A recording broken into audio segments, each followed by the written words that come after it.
తంబోలపల్లి నియోజకవర్గ ప్రజలకి మరియు కూటమి ప్రభుత్వ నాయకులకి కార్యకర్తలకు కొత్తగా రాజకీయాలకు వచ్చిన నాకు వెన్నంటే నడిచిన తెలుగుదేశం పార్టీ నాయకులకి కార్యకర్తలకి పేరు పేరున ధన్యవాదాలు తెలుపుకుంటున్నాను.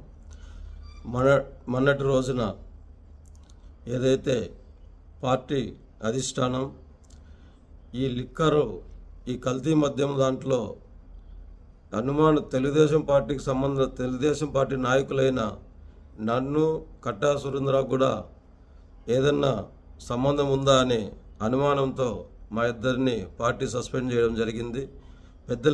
పెద్దల నిర్ణయమే శిరోధార్యం. ఎప్పుడు చంద్రబాబు నాయుడు గారు క్రమశిక్షణకు మారుపేరుగా ఉంటారు. ఆయన ఎప్పుడు ఏ మచ్చబడినా దాన్ని తుడిచేసుకొని వచ్చే వరకు వదలరు. నేనే తప్పు చేయలేదు కాబట్టి నేను ఇంతే నిశ్చింతగా ఉన్నా.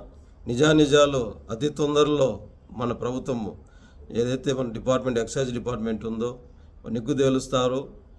మీ బిడ్డగా మీ ముందరికి అతి తొందరలో ఈ కేసుది సంబంధం లేదనే విషయాన్ని మీరు అతి తొందరలో దాన్ని చూస్తారు.